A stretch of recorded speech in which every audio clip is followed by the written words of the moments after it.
What if I told you that caring what other people think has nothing to do with insecurity and everything to do with identity? I used to be unnerved by the opinions of other people on how I live my life. But after making these 5 mindset shifts, I was actually able to detach from their opinion and start doing my thing. Even now, when I pursue a lifestyle that people might call strange or impossible, I get judgments. But guess what? I don't care. I love it. It's annoying, but it's fine. And this video isn't about managing criticism, because getting criticism means that you already started doing your thing. This is for those of you who are conscious people pleasers, who seem normal, that's your cover identity, but when you're alone or when you feel safe, then you can show your true, wild, strange, cringy, quirky side. And that is what you are afraid to be judged for. So if you want to stop letting other people's expectations run and ruin your life, this video is for you. Number 1 is stop trying to fit in. Seriously. Wanting to fit in is natural, and it's enforced by everyone around us. But here's the thing, it's not your fault. It's a survival mechanism. 2 big fears often drive caring too much about what other people think. Fear of abandonment, please don't leave me alone. And fear of rejection, please don't hate me or my ideas. Back in the caveman days, being abandoned by your tribe would mean death. And even now, social rejection triggers a similar brain response like physical danger. So humans survived by fitting in. Being different was dangerous. And today, those same mechanisms ruin our uniqueness. Also, just because you live how other people want you to live and you are not abandoned or rejected, doesn't mean you're on the right path. Expectations of others are a trap. They are filters, how other people view their world and expect you to act. Then they can like you and accept you. Not because of who you really are, but because of what they want. But seriously, why do you want to be liked by them? They don't even like themselves. Most likely, they lead a mediocre, bitter life. Let's take work as an example. Does it give you what you want? And do you enjoy it? Great. But if not, let me ask you, who told you that you can't choose how to live your life? Who said that you can't pursue what you want? When did you give up? I've seen it both ways. One client of mine burned out working as a wedding planner. She dreamed of being a graphic designer focusing on hand lettering. She took classes, she honed her craft. But when it was time to either look for a job or start her own business, the doubts came up. And one day in a session, she looked at me with defeated, empty eyes. To be honest, my husband is against it. He said that we can't have children in the future with no money if I start something new. And what about retirement? Also, my mother said that it's impossible to work in the creative field nowadays. Okay, but what about your life, your mental health, your passion? She didn't go for it. She followed the expectations of the people closest to her. On the other end of the spectrum, I know people who completely flipped their lives. From being a public servant to now having a successful YouTube channel on baking while feeding 3 children and supporting themselves. So you want to recognize that many people are accepting you because you are acting in a way they expect you to act. Those people are just liking you because of themselves. And they won't notice your effort anyway. They only notice when you stop fitting in because that makes them uncomfortable. Now you do know that the society you don't want to be rejected by wants to keep you small, powerless, and worthless. Every system wants to maintain its status quo. Nobody wants an outlier rattling the cage and showing everybody else what is possible. When nobody knows the potential, nobody strives to reach it. Most families, partners, friends, workplaces enforce this. People want us to talk, look, and behave according to their preferences, not ours. So you have a choice. Play by the rule and live at or below the mean, or break the rules and start getting uncomfortable in the beginning by being an outlier. The second thing is find counterproof. Most people telling you it's impossible haven't even tried. Think about it. When someone says, you can do that, or that's cringe, it's not about you. It's about their small-minded worldview. They are defending their comfort and their normality. That is their hypothesis of life. So here's what you do. Find the counter hypothesis. Because right now, you already have enough proof that it is impossible. So search for people who have done what you want to do. Read their biographies, watch their movies, watch their stories, follow them. Maybe write them a message. Counterproof helps you more than any pep talk. Because I can say all day long, go for your dreams. But you won't believe me if I don't have what you want. So literally Google people who have alpaca farms, or the life of short story authors, or women with full head tattoos. Whatever you think of, there is a niche for that. Those are your people. Like Mark Twain said, they didn't know it was impossible, so they did it. Because let's be honest, when you are the only one in your environment doing something different, it feels like abandonment.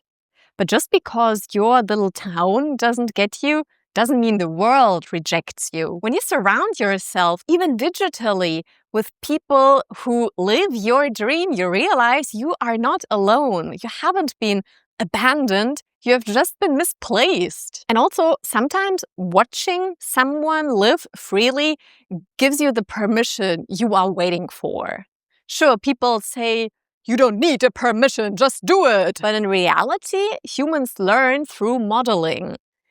Since we are babies, we observe our parents and they model for us what is possible in life and what not. So let's update what you learned is possible. The world needs you more than ever. You know how as kids, we are often told, what would the neighbors think? And we don't go out and do it. But the funny thing is, the neighbors also get told, what would the neighbors think? And so nobody goes out and does their thing. I want you to be the one the neighbors judge. That is how you break the cycle. I had different phases where I felt rejected and abandoned by the people around me. Let me give you 2 examples. First was becoming self-employed because no one in my friend circle was. So I paid over 3K for a course and to get access to a group of wonderful business owners who were all sharing their struggles and their wins. And suddenly I wasn't alone anymore. And secondly, appearance. The older I get, the more fun I want to look. But the more fun you'll look, the more people will judge you. So I filled my Instagram feed with people who look even bolder than I do. Like one girl working in a chemistry lab, I think, wearing all the colorful, crazy stuff she can. Or Gala Darling, who is like a real-life, pink-haired Jessica Rabbit. And now when I open Instagram, shame and fear disappear. Because I have a tribe. Number 3 is emotions don't last. Maybe you are thinking, but why would I want to go against the grain? You know, if I get judged or called cringe, it hurts. And I feel ashamed or angry and sad and it lasts forever. I hate that. Of course, it feels that way. Because all creatures are programmed to avoid negative emotions. But what humans overlook is that those feelings are actually chemical reactions that last only 90 seconds. What comes afterwards, the overthinking, the spiraling, the self-blame, that is not a feeling, that's a story you keep replaying. And your brain reacts to that replay the same as to the real thing, with more anger, shame, and fear. It's like the smoke alarm went off because you burned your toast. But instead of opening the window, you make another toast. So learn how to open the window and let these thoughts out. It's a skill. It's trainable. When I find myself spiraling, I literally say aloud, "Stop it, Marty!" And I choose where to put my attention instead. Remember, even your role models have doubts. They are not robots. Of course, they hear what people say about them or they read it and feel hurt. but they have strategies to manage their minds daily. So for example, I started dressing how I want when I was 14, but I wasn't born that way. Back then, I started experimenting safely in my room, putting on makeup, sewing, wearing wild outfits, because I was embarrassed to go outside. I was so afraid that the whole school would laugh. And the next step was to meet my friends looking that way. And funny enough, after a while, they also developed their unique styles. So there was me and a dark heavy metal Wednesday Addams and a medieval goth girl. And suddenly I felt safe. Of course, rude remarks still hurt for a while. Do you think you're an anime character? Psst, why do you dress like a child? You're a grown-ass woman. My God, those skirts are so sexist. Do you want to be picked up that badly? Ugh. But those feelings passed, and I started to think, who are you to talk? You all look like copies of each other. Did I miss some kind of secret normie meeting where you discussed how to merge into a boring mass so that I can't distinguish your faces? And then I also realized something else. Nobody really cares for long. They look, they judge, and then they forget. You wouldn't worry so much about what others think of you when you realized how seldom they actually do. Number 4 is choose who to listen to. In short, the normies. Don't take advice people living their rock bottom life, especially when they never dared to do what you are thinking of. I used to ask people close to me before making a decision. Terrible idea. Some are jealous or don't want you to succeed, and some are unconsciously sabotaging your life afterwards. Now I only ask people who have already done what I want to do, who already are where I want to go. Friends, family, I don't even tell you about my plans. I don't want your limiting beliefs and your doubting energy on me and my ideas. Nothing against them, but they don't have a clue who I really am. And when people say, oh, but I love them, they only want the best for me, I care for their opinions. You are confusing love with agreement. The mindset shift is, I love you, I accept you. If we agree, that's great. But if we don't agree, that's also great. I still love you. And here's the harsh truth. If someone keeps sabotaging your ideas, that is not love. That is manipulation disguised as concern. You don't have to tolerate their opinions if they hurt you. You need to set boundaries. For example, when I quit my job for self-employment, my dear grandma said, I don't understand. Why did you do this? Now you have no money, no work. Who would buy from you? And I would just smile and say, Malenkaya babushka, thank you. I know that it will work out. Later, I wrote her a long letter and said, I know you want to help me. What would support me the most is your trust, not your doubts. People will project their insecurities onto you. It's way easier to judge you than to face their life. Like they say, hurt people, or haters gonna hate. But you know what? First and foremost, they hate and hurt themselves. You are just a reflection of their bitter heart, right? Okay, so let's move on to the big one. Number 5 is this. If you care too much about what other people say, you need something more important to care about. Some people say, oh, that's so egoistical. You can't just always do your own thing. You have to care about everybody. And that really ruffles my feathers because it's always the ones with the biggest hearts, the ones who could actually make a change in the world, who are afraid of being judged the most. They care so much that they care too much. And every time it breaks my heart. Listen, doing what you want isn't selfish. It's actually a service for humanity. I mean, look at the world.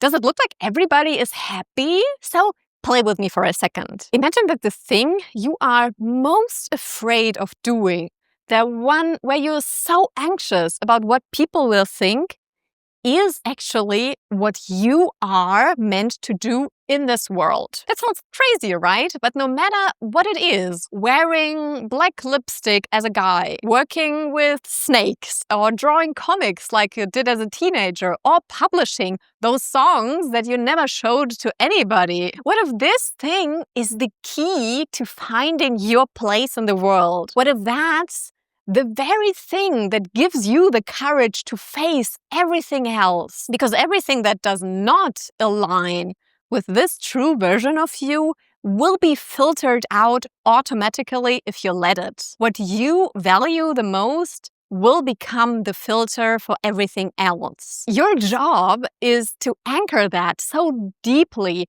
in your values, in your identity, in your being, so that others' opinions just stop making sense. You just laugh them off. And I want you to physically feel that, to really understand. So imagine something you truly love and appreciate. And it's way easier if it's something outside of you. For example, your child or your dog, your cat, your best friend, and something insults them. They're getting dissed. What would you do? You would roll your eyes, you would protect them. You would say something like, "What are you talking about? You don't know them. Stop that shit." And now, copy that feeling and paste it onto yourself. That is where real confidence comes from. Having your values so deeply anchored that another person's opinion just doesn't make sense. Yeah, it stings, but it's worth it. So here's the truth. Right now, you care too much about what other people think because you don't have something more important to care about. But when you find something worth being embarrassed over or ridiculed for, when you believe something so intensely that you're willing to lose friends or the respect of your neighbors, that is when you truly stop caring about what other people think. You don't care about agreement or insults anymore. And the irony is, of course, that's the moment everybody starts respecting you. Because now you have become the counterproof that gives them the permission to do their thing. If you like this video, make sure to subscribe to my channel because I love talking about these mindset shifts.